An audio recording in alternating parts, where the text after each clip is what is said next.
আমরা কি কেউ সম্পদ, জান মাল যা কিছু সব নিয়ে যেতে পারবো? জান নিয়ে যেতে পারবো? মাল, সন্তান, বাবা মা, বিল্ডিং, দোকানপাট, ব্যবসা বাণিজ্য, যারা বললেন না তারা বোধহয় নিয়ে যাবেন। এগুলো কি নিয়ে যাওয়া যাবে? গত জুমাতে আলোচনা ছিল সাকার নিয়ে, মনে আছে না? সাকার জাহান্নামে কারা কারা যাবে? 3 শ্রেণীর মানুষ যাবে, এটা বলছিলাম। তাদের মধ্যে কয়টা মনে আছে আমাদের? কে কে দেখাইতে পারেন হাত? 7 শ্রেণীর মানুষ যে সাকার জাহান্নামে যাবে, এই 7 শ্রেণীর মানুষগুলোর নাম কে কে বলতে পারবেন? একটু হাত দেখি। কোরআনের কথা যখন আলোচনা শুরু হয়, আল্লাহ বলতেছেন এটা কিন্তু ফরজ, ফাযাক্কির বিল কোরআন মাইয়াখাফু ওয়াঈদ। হে নবী, আপনি যখন উপদেশ দিবেন কোরআন দিয়ে উপদেশ দিবেন। ওয়া ইযা কুরিআল কোরআন ফাসতামিউ লাহু ওয়া আনসিতু। যখন কোরআনের আলোচনা হবে, কোরআন তেলাওয়াত হবে, তখন কি করবে? ফাসতামিউ লাহু, মনোযোগ দিবে, ওয়া আনসিতু, চুপ থাকবে। লাআল্লাকুম তুরহামুন, আশা করা যায় তোমাদের উপরে আল্লাহর রহমত, আমার রহমত বর্ষণ হতে থাকবে। গত জুমায় আলোচনা হয়েছিল কি? সাকার নামে যে জাহান্নাম আছে, এই জাহান্নাম নিয়ে আলোচনা করা হয়েছিল, ঠিক কিনা? কিন্তু কাদের কাদের মনে আছে 4 শ্রেণী মানুষ যে যাবে? মনে আছে? আলোচনা শুনলাম কিন্তু ভিতরে রাখতে পারলাম না। তাহলে কি আমল আসবে? ভিতরটা যদি নরম না হয়, ভিতরটা যদি শক্ত থেকে যায়, তাহলে কি হবে? বলেন, হবে না। কোরআন যখন শুনবেন, কোরআন দিয়ে জীবনটাকে কেমনে পরিচালনা করতে হবে সে বিষয়টা আমাদের মনের মধ্যে ভালো করে ঢুকায় নিতে হবে। ব্যক্তি বিদেশ যাচ্ছে, বিদেশে যাওয়ার পরে তার বাড়িতে 3টা সন্তান সহ তার স্ত্রীকে রেখে গেছেন। কয়টা সন্তান? 3টা সন্তান সহ স্ত্রীকে রেখে তিনি বিদেশে গেছেন।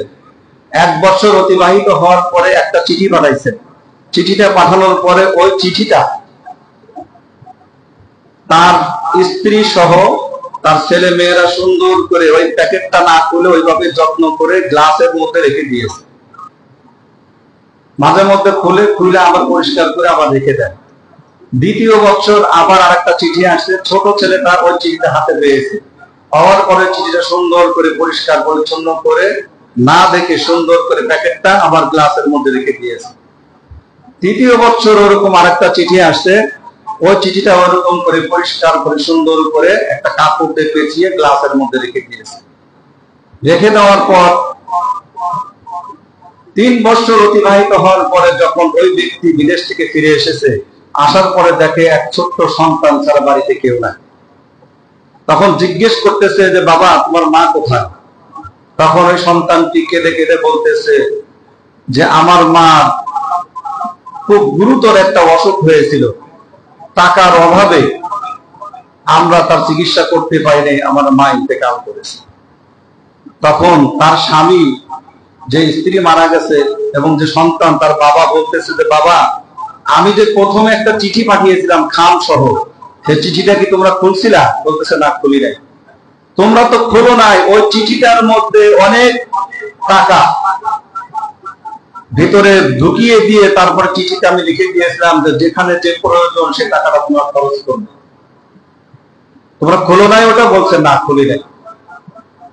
তারপরে জিজ্ঞেস করছে তোমার ভাই কোথায়? বলতেছে ভাই আপনি থাকতেই তো দুষ্টামি করতো। যখন আরেকটু বড় হয়েছে, তার বন্ধু বান্ধবের সাথে বিভিন্ন রকমের ইয়াবা, গাঁজা, পেনিসিলিন এগুলো খেতে খেতে একসময় উশৃঙ্খল হয়ে গেছে। উশৃঙ্খল হওয়ার পরে সে বাড়ি থেকে বের হয়ে চলে গেছে। তাই 2য় চিঠিটাতে আমি এটাই লিখেছিলাম যে 5 ওয়াক্ত নামাজ পড়তে হবে, রোজা থাকতে হবে, আদর্শবান ব্যক্তিদের সাথে চলতে হবে, আলেমদেরকে সম্মান করতে হবে, আলেমদেরকে মহব্বত করতে হবে, আলেমদের সাথে চলাফেরা করতে হবে। এই চিঠিটা তোমরা খোলো নাই? বলতেছে না, খুলি নাই। তোমার বোন কোথায়? বলতেছে বোনের কথা তো বাবা তুমি আগে থেকেই জানো, সে তুমি থাকতে এক ছেলের সাথে তার ইন্টারনাল রিলেশন ছিল। এই রিলেশন যখন ছিল, আপনি যখন চলে গেছেন, ভাইও চলে গেছে, মা ইন্তেকাল করেছে। ইন্তেকাল করার পরে আমার ওই বোন আরো বেপর্দাহীন হয়ে গেল। আরো উশৃঙ্খল হয়ে যাওয়ার পরে একটা ছেলের হাত ধরে সে চলে গেছে, তার এখন পরিস্থিতি ভালো না, সে এমন পরিস্থিতির মধ্যে আছে, খুব অশান্তির মধ্যে আছে, তার স্বামী প্রতিদিন তাকে নির্যাতন করে, কষ্ট দেয়, তার বাড়িতে প্রচন্ড অভাব। তখন ওই বাবা বলতেছে যে ৩য় নম্বর চিঠিতে কিন্তু আমার এটাই লেখা ছিল যে পর্দা করবে মা, এবং তোমার মাকে উদ্দেশ্য করে লেখা হয়েছিল যে পর্দা করবে সন্তান, নামাজ কালাম করবে, কোরআন তেলাওয়াত করবে, প্লাস একজন হক্কানি আলেম দেখে আমার সন্তানকে, আমার কন্যা সন্তানকে তোমরা তাকে বিবাহ দিবে।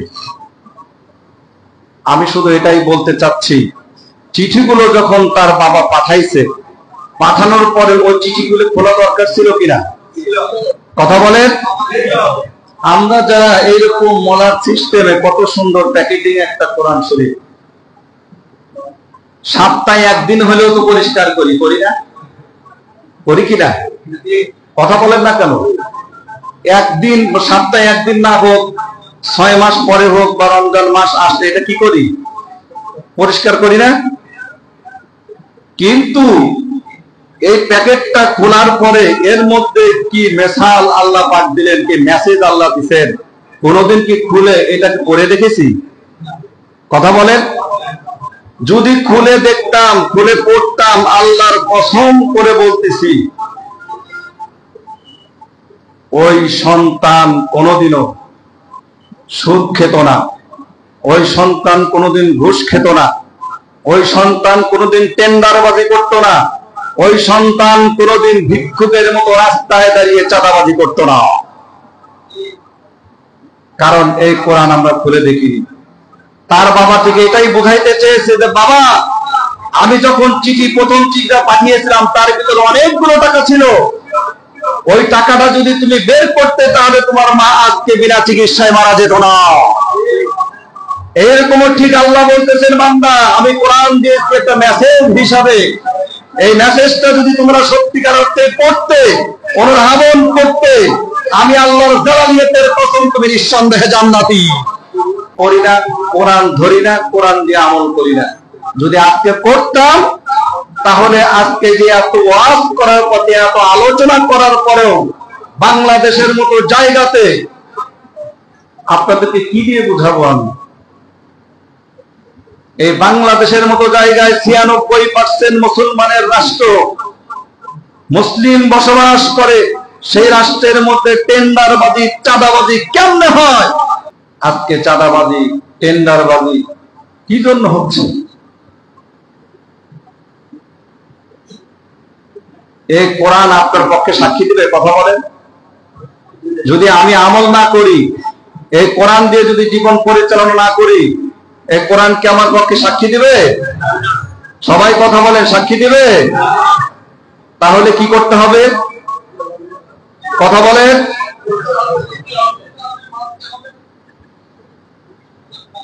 মাশাআল্লাহ, একজন পাওয়া গেছে, অন্তত একজন পাওয়া গেছে যে কোরআন পড়তে হবে, কোরআন মানতে হবে। কোরআন যদি না মানি, কোরআন যদি না করি, আমি প্রথমে যে হাদিসটি পড়েছি, ক্বালা আখবিরনি আনিল ঈমান, ক্বালা আন তুমিনু বিল্লাহি ওয়া মালাইকাতিহি ওয়া কুতুবিহি, এই কিতাবের উপর কি করতে হবে? বিশ্বাস স্থাপন করতে হবে। যদি বিশ্বাস স্থাপন করতে না পারি, তাহলে কি হবে? জাহান্নামের সাইরে তাকে যেতে হবে। আল্লাহ রাব্বুল আলামিন কোরআনুল কারীমের সূরাতুল ফুরকানের 29 নম্বর আয়াতে কোট করে দিয়েছেন, আকারা রাসূলু ইয়া রাব্বি ইন্না কওমি ইত্তাখাযু হাযাল কুরআনা মাহজুরা। এই আলোচনাটি, এই তাফসীরটি যখন আমি পড়েছি, 2টা দিন আমি ঘুমাইতে পারি নাই। কি কথা এখানে নিহিত হয়ে গেছে! আমরা তো কোনোদিনও কোরআনের আয়াতগুলো কখনো খুলে দেখি না, বুঝে বুঝে কখনো পড়ি না। আল্লাহ রাব্বুল আলামিন কি বুঝাইতে চেয়েছেন এই আলোচনার মধ্যে? সূরাতুল ফুরকান 29 নম্বর আয়াত আল্লাহ পাক কোট করে দিয়েছেন, আকারা রাসূল, কিয়ামতের ময়দান যখন শুরু হয়ে যাবে, মানুষ যখন পানি পানি করে চিৎকার করতে থাকবে, ওই মুসিবতের দিনে যখন আল্লাহর হাবিব মানুষকে শাফাআত করবে, এক এক করে তার উম্মতদেরকে তিনি চিনতে পারবেন। মা আয়েশা সিদ্দিকা রাদিয়াল্লাহু তাআলা জিজ্ঞেস করেছিলেন, তিরমিজি শরীফের হাদিস, ইয়া রাসূলুল্লাহ, ইয়া হাবিবাল্লাহ, লক্ষ লক্ষ কোটি কোটি মানুষের মধ্যে আপনি কেমন করে আপনার উম্মতদেরকে আপনি চিনতে পারবেন? আল্লাহর হাবিব সেদিন বলেছিলেন, ও আয়েশা রে, লক্ষ লক্ষ ঘোড়ার মধ্য থেকে যে ঘোড়াটার এই কপালের কাছে সাদা চিহ্ন আছে, ওই সাদা চিহ্ন দেখলে কি ঘোড়া চিনা কোনো অসম্ভব হবে নাকি? মা আয়েশা সিদ্দিকা রাদিয়াল্লাহু তাআলা বললেন, নাম, হ্যাঁ, কোন সময়ের জন্য চিনতে অসুবিধা হবে না। আল্লাহর হাবিব বলতেছেন, কিয়ামতের ময়দানে আবার উম্মতের মধ্যে যারা 5 ওয়াক্ত নামাজকে প্রতিষ্ঠিত করেছে, তাদের এই কপাল থেকে নূর চমকাইতে থাকবে, তাদেরকে দেখে দেখে আমি শাফাআত করে জান্নাতে নিয়ে যাব। আল্লাহ রাব্বুল আলামিন বলতেছেন, ওয়াকার রাসূল, কিয়ামতের ময়দানে আল্লাহর হাবিব ডাক দিয়ে বলবেন, ইয়া রাব্বি ইন্না কওমি ইত্তাখাযু হাযাল কুরআন, আমার উম্মতেরা, হে আমার রব, আমার উম্মতদের মধ্যে তারা কোরআন পেয়েছিল, কোরআনের মেসেজ তারা পেয়েছিল, কিন্তু এই কোরআনকে তারা ধরে নাই, কোরআনকে তারা পড়ে নাই, কোরআন দিয়ে তারা জীবনটাকে পরিচালনা করে নাই, কোরআন দিয়ে রাষ্ট্রকে পরিচালনা করার জন্য কাজ করে নাই, আল্লাহর জমিনে আল্লাহর দ্বীনকে প্রতিষ্ঠার জন্য তারা কাজ করে নাই। যার কারণে আমি রব্বুল আলামিন আপনাকে বলে দিচ্ছি তাদের কি করা দরকার। আল্লাহর হাবিব ডাক দিয়ে বলতেছে, ইয়া রাব্বি ইন্না কওমি ইত্তাখাযু হাযাল কুরআন, তারা কোরআন দিয়ে জীবনটাকে পরিচালনা করে নাই, কোরআন দিয়ে জমিনে, আপনার জমিনের মধ্যে আপনার দ্বীনকে প্রতিষ্ঠিত করে নাই। মাহজুরা হাযাল কুরআন মাহজুরা, এই কোরআনকে তারা ঠাট্টা বিদ্রুপের ছলে দেখেছে। অতএব আমি রাসূল নিজে সাক্ষ্য দিচ্ছি, তাদেরকে আমি রাসূল নিজে কাঠগড়ায় দাঁড় করায় দিচ্ছি। উপায় থাকবে? এটা কি আমার কথা? কথা বলেন। হাযাল কুরআন মাহজুরা, তারা কোরআনকে ঠাট্টা বিদ্রুপের ছলে দেখেছে। অতএব ইয়া রাব্বুল আলামিন, হে আমার রব, হে আমার প্রতিপালক, আপনি আমাদের বিরুদ্ধে কাঠগড়ায় দাঁড় করায় দিলাম, মামলা দায়ের করে দিলাম, আপনার যা খুশি তাদের সাথে আপনি ব্যবহার করতে পারেন। রাসূল যদি আমাদেরকে কাঠগড়ায় দাঁড় করায় দেয়, আমার তো মনে হয় আমরা সবাই জান্নাতি। কি বলে? হ্যাঁ, সবাই জান্নাতি। এই কোরআন দিয়ে যদি জীবনটাকে পরিচালনা করি, কোরআন যদি জীবনে এই দ্বীনকে প্রতিষ্ঠার জন্য কোরআনের আইনকে যদি বাস্তবায়ন না করি, তাহলে আমাদের জায়গা কোথায়? কথা বলেন, কোন জাহান্নাম? দরজা সাঈদ। আল্লাহ রাব্বুল আলামিন সূরাতুল ফুরকানের মধ্যে কোট করে দিয়েছেন, তাকাদু তামাইয়াযু মিনাল গায়যি কুল্লামা উলকিয়া ফিহা ফাওজুন সাআলাহুম খাযানাতুহা আলাম ইয়াতিকুম নাযীর قالوا بلى قد جاءنا نذير فكذبنا وقلنا ما نزل الله من شيء إن أنتم إلا في ضلال كبير وقالوا لو كنا نسمع أو نعقل ما كنا في আসহাবিস সাঈদ। আল্লাহু আকবার। আল্লাহ রাব্বুল আলামিন বলতে, তাকাদু তামাইয়াযু মিনাল গায়ব, যখন জাহান্নামীদেরকে, যখন পাপিষ্ঠদেরকে, যখন এই জাহান্নাম চোখে দেখবে, কত বড় কথা, জাহান্নাম কিয়ামতের দিন কি করবে? চোখ দিয়ে দেখবে, পাপিষ্ঠদেরকে দেখতে পাবে। আমরা অনেকে বলি না যে তুমি যে কাজ করতেছো, এই দুনিয়ার প্রত্যেকটা গাছপালা তরুলতা কিন্তু তোমারে দেখতেছে, আকাশ কিন্তু তোমারে দেখতেছে, মাটি কিন্তু তোমারে দেখতেছে। এই কথাটা যে আমরা বলি, এই কথাটা কি বলেন তো? একটা প্রবাদ বাক্য, কিন্তু কিয়ামতের মাঠে এটাই সত্য হবে। আল্লাহ বলছে, আলিয়াউমা নাখতিমু আলা আফওয়াহিহিম ওয়া তুকাল্লিমুনা আইদিহিম, আমি তাদের মুখকে বন্ধ করে দেব, তাদের হাতকে সাক্ষী দিতে বলবো, অর্থাৎ সাগর দুরুহুম, তোমরা সাক্ষী দাও। এই জমিনকে সাক্ষী দিতে বলবে, জমিন সাক্ষী দিবে যে আমার উপর দিয়ে হেঁটে হেঁটে সে চুরি করতে গেছিল, আমার জমিনের উপর দিয়ে হেঁটে হেঁটে সে টেন্ডারবাজি করতে গেছে, আমি জমিনের উপর দিয়ে হেঁটে হেঁটে মোটরসাইকেলে করে চাঁদাবাজি করে বেড়াইছে। এই সাক্ষী কিন্তু জমিন আপনার জন্য দিবে। কোথায় যাবে? উপায় থাকবে? আল্লাহ রাব্বুল আলামিন সূরাতুল মুলকের মধ্যে কট করে দিচ্ছেন 8 নম্বর আয়াত থেকে শুরু হয়েছে প্রায় 13 নম্বর আয়াত পর্যন্ত আল্লাহ বলতেছেন, তাকাদু তামাইয়াযু মিনাল গায়ব কুল্লামা উলকিয়া ফিহা ফাওজুন সাআলাহুম খাযানাতুহা আলাম ইয়াতিকুম নাযীর। পাপিষ্ঠদেরকে দেখে জাহান্নাম যখন গর্জন করা শুরু করবে, পাপিষ্ঠরা ভয় পাইতে থাকবে। ভয় পাইতে পাইতে যখন ধাক্কাইতে ধাক্কাইতে জাহান্নামের ফেরেশতারা, কয়জন ফেরেশতা গত জুমায় বলেছিলাম, মনে আছে নাকি? 19 জন ফেরেশতা। কয়জন ফেরেশতা? 19 জন ফেরেশতা পাহারাদার থাকবেন। এই 19 জন ফেরেশতারা ঘাড় ধরে পাটাকে উপরের দিকে তুলে ধাক্কাইতে ধাক্কাইতে মাথাটাকে নিচের দিকে নিয়ে যখন জাহান্নামের দিকে নিয়ে যাবে, জাহান্নামের দিকে যখন নিয়ে যাবে আর বলতে থাকবে, তোমরা কি জন্য এই সাইর নাম জাহান্নামের মধ্যে তোমরা আসতেছো? তখন তারা বলবে, খাযানাতুহা আলাম ইয়াতিকুম নাযীর, তোমাদের জন্য কি কোনো সতর্ককারী ছিল না? কি বলেন, সতর্ককারী ছিল না? কথা বলেন, সতর্ককারী ছিল। এটা মুজারের আলোচনা। সতর্ককারী রাসূলের কাছে কোরআন দেওয়া হয়েছে, রাসূল কি এখন আছে?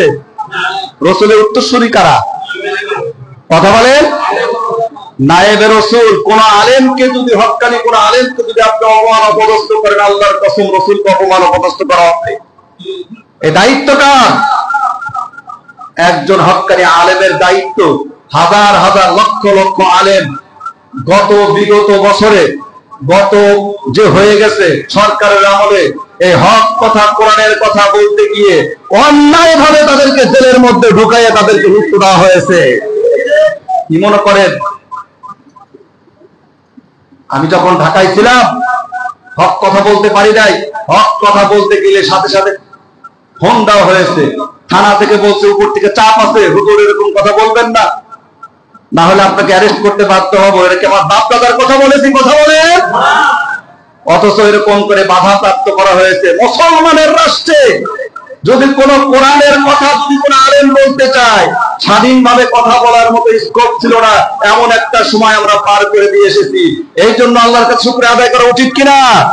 প্রাণ খুলে মন উজাড় করে দিয়ে পুরুষ হিসেবে কণ্ঠে একবার করি আলহামদুলিল্লাহ। লাখো কোটি দুরূদ ও সালাম বিশ্ব মানবতার মুক্তির দূত সরদারে দো আলম জনাবে মুহাম্মদুর রাসূলুল্লাহ সাল্লাল্লাহু আলাইহি ওয়াসাল্লামের প্রতি আল্লাহুম্মা সাল্লি সালাতান কামিলা ওয়া সাল্লিম সালামান তাম্মান আলা মুহাম্মদ সাল্লাল্লাহু আলাইহি ওয়াসাল্লাম। সম্মানিত উপস্থিতি, আজকে কিন্তু সাইদ আলোচনা করতে যাই, সাইদ নিয়ে। আজকে অলরেডি কিন্তু 4 তারিখ কি 5 তারিখ রবিউল আউয়াল মাসে। আল্লাহর হাবিবের জীবনী থেকে কথা বলা দরকার। আল্লাহ রাসূলের জীবনী দুইটা, একটা হচ্ছে মিলাদুন নবী আর একটা হচ্ছে সিরাতুন নবী। কয়টা? কয়টা পর্ব? কথা বলেন, কয়টা? একটা মিলাদুন নবী আর একটা কি সিরাতুন নবী। মিলাদুন নবী শব্দের অর্থ কি? মাউলুদুন শব্দ থেকে এসেছে, মিলাদাতুন মানে আল্লাহর হাবিবের জন্ম বৃত্তান্ত। এই বিষয় নিয়ে তো আলোচনা করা দরকার, দরকার না? হ্যাঁ, এই মিলাদুন শব্দ থেকে যে আসলে মিলাদুন নবী যেটা, এটা আমল করার কোনো বিষয় নয়। মিলাদুন নবী কি আমল করার বিষয়? কথা বলে। মিলাদুন নবী আমল করার বিষয় না, কিন্তু সিরাতুন নবী আমল করার বিষয়। সিরাতুন নবী শুরু হয়েছে আল্লাহ রাসূলের 23 বছর। কত বছর? 23 বছর। যেদিন থেকে কোরআন এসেছে সেই দিন থেকে শুরু করে ইন্তেকালের পূর্ব মুহূর্ত পর্যন্ত এর কাছে সিরাতুন নবী। আর রাসূলের জন্ম থেকে শুরু করে 40 বছর পর্যন্ত এটাকে বলা হয় মিলাদুন নবী। মন থাকবে না? এগুলো নিয়ে আগামী জুমা থেকে বিস্তারিত আলোচনা করার চেষ্টা করব। রাসূলের জীবন সম্পর্কে জানা দরকার কিনা? জানা দরকার না? কার আদর্শে আমরা আদর্শিত হব? কথা বলেন, কার আদর্শে আদর্শিত হব? রাসূলের। ওই বিষয় নিয়ে ইনশাআল্লাহ আগামী জুমা থেকে আমার আলোচনা শুরু হবে।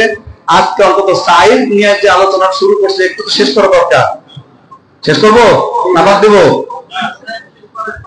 আল্লাহ রাব্বুল আলামিন বলতেছেন, বান্দা কিয়ামতের মাঠ যখন শুরু হবে এই জাহান্নাম যখন তোমার দিকে অগ্রসর হতে থাকবে, পাপিষ্ঠদেরকে উদ্দেশ্য করে আল্লাহ বলতেছেন, তাকাদু তামাইয়াজু মিনাল গায়জ, পাপিষ্ঠদেরকে দেখে এই জাহান্নাম কি করবে? ফেটে পড়বে, ক্রুদ্ধ হয়ে যাবে, গর্জন করতে থাকবে। উলকিয়া ফিহা ফাউজুন সাআলাম ফাযালাতুহা আলা মিআতিকুন নাযীর। তখন জাহান্নামের ফেরেশতারা বলবে, তোমাদের জন্য কি কোনো সতর্ককারী ছিল না?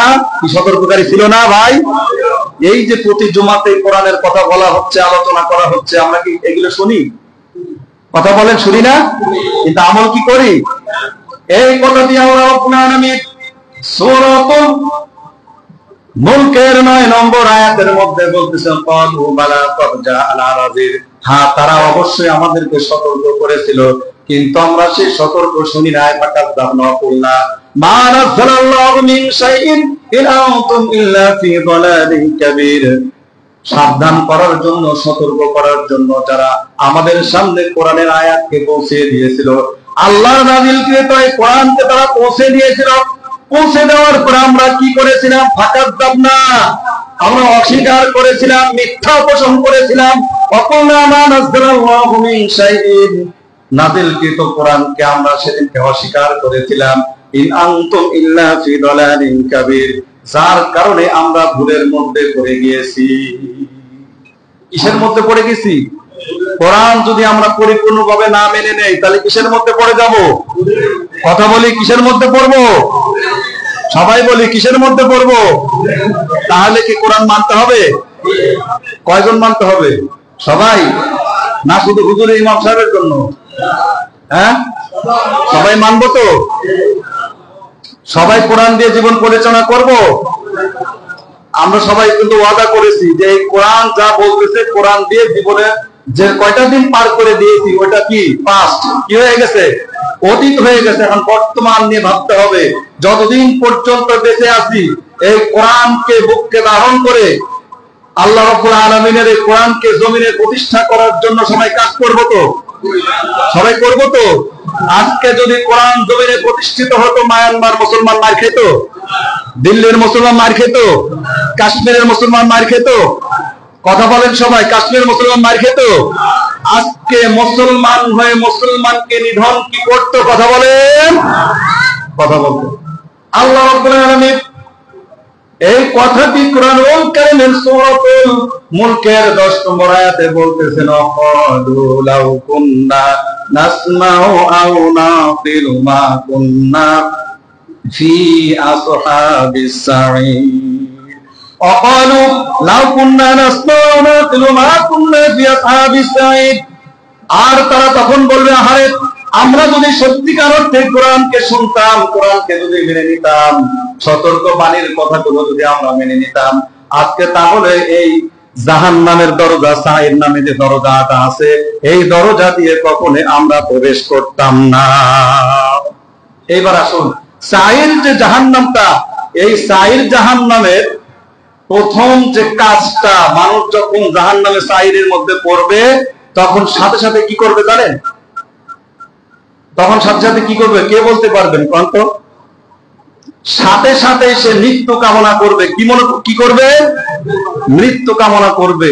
আচ্ছা বলেন, এই পৃথিবীতে কে মৃত্যু কামনা করে? কথা বলেন তো। যার সবচেয়ে বেশি দুঃখ, সবচেয়ে বেশি কষ্ট, সেই বলেন আল্লাহ তুমি মৃত্যু দিয়ে দাও।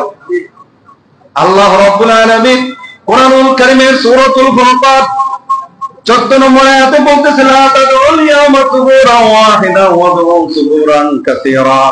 তারা শুধু মৃত্যু কামনা করবে না, আল্লাহ রাব্বুল আলামিন বলতেছেন মৃত্যুকে বারবার করে তারা স্মরণ করবে, বারবার করে মৃত্যুকে অহংকার করবে, মৃত্যুকে ডাকবে, বলবে আল্লাহ তুমি আমাদের মৃত্যু দিয়ে দাও। ওয়াদউ সুবুরান কাসীরা, বারবার করে হাজার বার কোটিবার তারা মৃত্যু বরণ করার জন্য আল্লাহর কাছে ফরিয়াদ করবে, কিন্তু আল্লাহ রাব্বুল আলামিন কখনোই তাদেরকে মৃত্যু দিবে না। তাহলে কি বোঝা গেল? সূরা ফুরকানের যে 14 নম্বর আয়াত আল্লাহ বলতেছে সাঈর নামে যে জাহান্নামটা হবে, দরজাটা হবে, এই দরজা দিয়ে যারা প্রবেশ করবে, তারা প্রথম যে কি কাজ করেছে? কথা বলেন, তাদের অপরাধ কি? কোরআন পাওয়ার পরে, সতর্কতা এই কথাগুলো পৌঁছে দেওয়ার পরে যারা আমল করে নাই তাদেরকে কোন জাহান্নামে যাইতে হবে? কথা বলেন, কোন জাহান্নামে?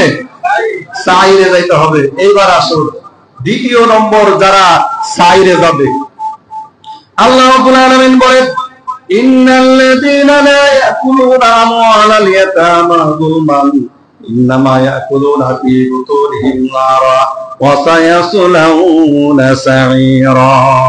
দ্বিতীয় নম্বর হচ্ছে ওই ব্যক্তি, যে ব্যক্তি এই পৃথিবীর মুখে বসবাস করার পরেও মুসলমান হওয়া সত্ত্বেও, কথা ভালো করে বুঝবেন, মুসলমান হওয়া সত্ত্বেও এতিমকে গলা ধাক্কা দিয়েছে, এতিমের সম্পদ ভোগ দখল করে খেয়েছে, এতিমের মালকে তারা ঠিক মতো বন্টন করে নাই, এতিমের মালকে তারা পরিপূর্ণভাবে তাদেরকে বুঝিয়ে দেয় নাই, এইরকম কাজ যারা করেছে, এতিমের মালকে যারা খেয়েছে, ওই ব্যক্তিদের পেটের মধ্যে আল্লাহ বলতেন যুলমান ইন্নামা ইয়াকুলুনা বুতুনিহিম নারা, তাদের পেটটা পরিপূর্ণ আগুন দিয়ে ভরাট করে দেওয়া হবে। বলেন নাউযুবিল্লাহ। কি করা হবে? আগুন দিয়ে, জাহান্নামে সাইরের যে আগুন, এই আগুন দিয়ে তাদের পেটটাকে পরিপূর্ণ করে দেওয়া হবে। আমি এটাকে হিসাব করে দেখেছি, বাংলাদেশের ৯৯% মুসলমান থেকে শুরু করে অধিকাংশ মানুষ এই জাহান্নামে সাইরের মধ্যে অলরেডি চলে গেছে। বিশ্বাস হয় আপনাদের? বাংলাদেশের শতকরা ৯৯% মুসলমানের মধ্যে ইয়েতিম বলতে, কিন্তু গত জুমায় আমি বলেছি, ইয়েতিম বলতে আমরা খালি বুঝি বাবা মা যাদের নাই, আর যাদের একজন বাপ নাই বা একজন মা নাই তারা হাফ এতিম। কি কর? তারা কি এতিম? হাফ এতিম। এতিম বলতে বোঝানো হয়েছে, আমি গত জুমাতেও কিন্তু বলেছি, এতিম মানে চেয়ারম্যানের যারা অনুসরণ করে, চেয়ারম্যানের যারা কর্মচারী আছে, মেম্বারের যারা কর্মচারী আছে, এরা এতিম কিনা বলেন তো? একটা হোটেলের যারা কর্মচারী আছে, ম্যানেজারের কাছে তারা এতিম কিনা? কথা বলেন। কথা হয়তো আমি বুঝাইতে পারছি না আপনাদের। একজন হোটেলের যিনি বয় থেকে শুরু করে কর্মচারী যারা আছে, তারা ম্যানেজারের কাছে কি এতিম না? কারণ ম্যানেজার যেটা বলবে সেটা শুনতে হবে কিনা? একটা গার্মেন্টস ফ্যাক্টরির যিনি মালিক আছে, মাঝে মধ্যে দেখা যায় 2 মাসের বেতন বন্ধ, মাঝে মধ্যে দেখা যায় যখন লোকসান হয় তখন সাথে সাথে ফ্যাক্টরি জ্বালায় দেয়। কারণ জ্বালায় দিলে পরে কি পায় সে? কারণ তার ইন্স্যুরেন্স করা আছে, সে তো টাকা ঠিকই পাবে, কিন্তু কর্মচারীদের কি তার কাছে এতিম কিনা? ভিক্ষুকের মতো তাইয়ে থাকতে হয়, হাত তুলতে হয়, টাকা দেন, আমরা সংসার চালাইতে হবে, তাহলে কি তারা এতিম না?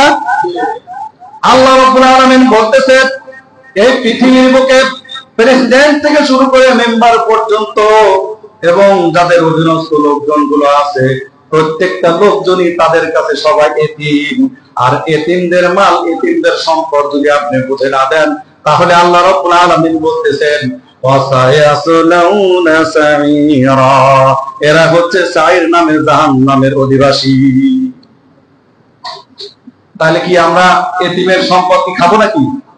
বিশেষ করে নেতৃস্থানীয় যারা আছি, বড় বড় ব্যবসা প্রতিষ্ঠানে যারা মালিক আছি, বিশেষ করে যারা প্রেসিডেন্ট, প্রধানমন্ত্রী থেকে শুরু করে আমলা পর্যন্ত, এমপি, তারপরে চেয়ারম্যান, তারপরে হচ্ছে আপনার এদিকে মেম্বার থেকে শুরু করে, আমরা কি এই সাধারণ জনগণের টাকা পয়সা কি মেরে খাবো? কথা বলেন, খাবো? আর যদি কেউ খায় তাহলে আমরা প্রতিহত করতে পারবো কিনা? ইনশাআল্লাহ। সবাই যদি আমরা একযোগে যদি প্রতিহত করতে পারি, আমরা যদি একত্রিত হয়ে কাজ করতে পারি, তাহলে আমাদেরকে জাহান্নামে সাইরে যাওয়া লাগবে না। 3 নম্বর হচ্ছে জাহান্নামে সাইরে যাবে ওই ব্যক্তিরা, এটা সূরা নিসার মধ্যে 21 নম্বর আয়াতের মধ্যে কোট করে দেওয়া হয়েছে অনেক। এখানে বিশেষ করে মা বোনদেরকে উদ্দেশ্য করে আল্লাহ বলতেছেন 14 জন ব্যক্তির জন্য, একজন মা এবং বোনের জন্য দেখা করা যায় পুরুষ মানুষ 14 জন। এটা তো আপনারা জানেন কিনা? কোরআনের সূরা নিসার 21 নম্বর আয়াতের মধ্যে সুন্দরভাবে আল্লাহ বলে দিয়েছেন। 21 নম্বর আয়াতের মধ্যে আল্লাহ বলতেছেন 14 জন পুরুষের সাথে একজন নারী দেখা করতে পারবে, তবে তার হাত কবজি পর্যন্ত ঢাকা থাকতে হবে, মুখমণ্ডলটা সুন্দর করে বেষ্টন করা থাকবে, শুধু মুখটা খোলা রাখতে হবে, পায়ের টাকনো পর্যন্ত তাকে ঢেকে রাখতে হবে। এইভাবে 14 জন ব্যক্তির সাথে সে দেখা করতে হবে। কিন্তু বর্তমানে বাংলাদেশে এরকম অবস্থা আছে নাকি? কথা বলেন, আছে নাকি? হ্যাঁ, 14 জন ব্যক্তি বাদ দিয়ে সবচেয়ে আগে বেশি কি করে? দেবরের সাথে বেশি ঢলাঢলি করে। কথা বলেন না কেন? অথচ রাসূল বলছেন যে আজরাইলকে যতটা ভয় করো তার চাইতে বেশি ভয় করো তোমার দেবরকে।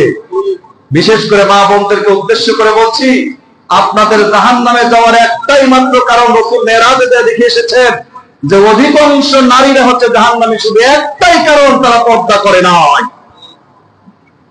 আমি অনেক দেখছি নানি সুন্দর করে বোরখা টোরখা পরে এত সুন্দর সাজসজ্জা, মানে একেবারে মুখ ঢাইকে পর্যন্ত নানি যায়, আর নাতিরে সুন্দর করে লিপস্টিক ঠোস্টিক অমুক তমুক লাগায় দিয়ে একবারে কোনোরকম, তাও অন্যরা কি করে? গলায় পেঁচায়। সামনের যে অবস্থা, আল্লাহ মাফ করুক, এগুলো দেখলে কি এমনি একটা যুবক ছেলের কি তার মানসিকতা নষ্ট হবে না? ব্রেন ওয়াশ হবে না? ভালো করে জেনে রাখেন মুসলমান, আপনার সন্তান কন্যা সন্তানকে যদি আপনি পরিপূর্ণভাবে পর্দাশীল করতে না পারেন, আপনার দায়স আর দায়িসের জন্য জান্নাত হারাম। আপনার মেয়েকে আপনি মোবাইল ফোন কিনে দিয়েছেন, অ্যান্ড্রয়েড ফোন, সারা রাত ধরে চ্যাট করে, কোন পুরুষের সাথে যদি সে খারাপ আচরণ খারাপ কথাবার্তা বলে, প্রত্যেকটা গুনার ভাগী তার পিতামাতা হবে। সতর্ক করার কথা আমি সতর্ক করছি ভাই, কারণ আমি দেখছি অধিকাংশ মানুষ জাহান্নামের দিকে ধাবিত হচ্ছে। এটা আমার দায়িত্ব। আমি আপনাদেরকে বললাম, আপনারা মানবেন না মানবেন এটা আপনাদের ব্যাপারে, as you like that, এটা আপনাদের বিষয়। কিন্তু আমি আপনাদের অনুরোধ করছি, বিশেষ করে আপনার ঘরে যদি কোনো কন্যা সন্তান থাকে, আপনার স্ত্রীকে পর্দা করতে বলেন। পর্দা শুধু বোরখা পরলেই পর্দা হয় না, সর্বপ্রথম পর্দা করতে হবে তার কিসের পর্দা? মনের পর্দা। আপনার ঘরে সে বোরখা পরে আপনার হাত মোজা পা মোজা লাগায়, অথচ বাড়ির ভিতর রাস্তার পাশে আপনার বাড়ি, আপনার স্ত্রী জোরে জোরে চিল্লায় চিল্লায় কথা বলে। রাস্তাতে যদি কোনো পুরুষ যদি হেঁটে যায়, যদি তার কণ্ঠ শুনতে পায়, যদি একটু যদি বলে আহারে তার কণ্ঠে এত সুন্দর, সে না জানে কত সুন্দর, সে জেনার গুনাহ করবে। এই গুনাহ সম্পরিমাণ পাপের ভাগীদার আপনার স্ত্রী। এই জন্য আপনারা সাবধান হয়ে যান। শুধু পর্দা বোরখা দিয়ে হয় না, পর্দা সর্বপ্রথম কি দিয়ে করতে হবে? মনের পর্দা করতে হবে। দ্বিতীয় নম্বর পর্দা হচ্ছে পরিপূর্ণ শরীরটাকে ঢেকে রাখতে হবে। সেটা আপনি অন্য কাপড়টাও করতে পারেন, আপনাকে বোরখাই করতে হবে, কোনো মানে নাই। হ্যাঁ, বোরখা যদি ঢিলা ঢালা হয় সর্বোত্তম, সেটা যদি কালো বোরখায় আরো ভালো। আর ইদানিং যেসব বোরখা বের হয়েছে মাশাআল্লাহ, এটা সালোয়ার কামিজের চাইতেও খারাপ করে ফেলাইছে। যদি একটু ঢিলা ঢালা হয় তাহলে এইভাবে ফিটিং করে দেয়। আমি অনেক দেখেছি এরকম, বিশ্ববিদ্যালয়ে যখন লেখাপড়া করেছি, মেয়েদের বোরখা দেখলে ঘৃণায় চোখ নিচের দিকে অটোমেটিক আমাদের নেমে গেছে। এটাকে পর্দা বলে না ভাই। কোন পুরুষ যদি কোন মেয়ের পিছন সাইডটা বা সামনের সাইডটা দেখে যদি কামনা বাসনা তার ভিতরে যদি জাগ্রত হয়, আল্লাহর কসম সে জেনাকার। খালি মনে করেন যে খালি সহবাস করলেই, মিলিত হলেই খালি জেনা হয়? চোখের জেনা আছে, মনের জেনা আছে, মুখের জেনা আছে। জেনা অনেক প্রকার, জেনা নিয়ে এখন কথা বলতে যাব না। তাহলে 3 নম্বর কি? পর্দা না করলে কোন জাহান্নামে যাবে? জাহান্নামের দরজা হচ্ছে সাইর। 4 নম্বর শর্টকাটে শেষ করে দিলাম, এখন এত ঘটনা বলা যাবে না। 4 নম্বর হচ্ছে যারা মুখ ফিরিয়ে নেয়, কোরআন থেকে মুখ ফিরিয়ে নেয়, কিয়ামতের মাঠকে অস্বীকার করে, বলে যে আরে ওটা কোন কিয়ামতের মাঠে, মরে গেলে তো শেষ। আবার আল্লাহ আমাদেরকে তৈরি করবে নাকি? আবার আমাদেরকে সৃষ্টি করবে নাকি? কিয়ামতকে অস্বীকার করে এবং কোরআন দেখে থেকে কি করে? মুখ ফিরিয়ে নেয়। কি করে? মুখ ফিরিয়ে নেয়। এই কোরআন থেকে যারা মুখ ফিরিয়ে নেয়, কোরআন দিয়ে জীবনটাকে পরিচালনা করে না, তারা হচ্ছে সাইর নামে জাহান্নামে তারা বসবাস করবে। আমরা কি সাইর নামে জাহান্নাম থেকে বাঁচতে চাই? কারা কারা চাই? আল্লাহকে দুহাত করে দেখাই, নারায়ে তাকবীর। আল্লাহ পাক সবাইকে সহি সমঝ দান করবো, আমল করার তৌফিক দান করুন। সবাই বলি আমিন।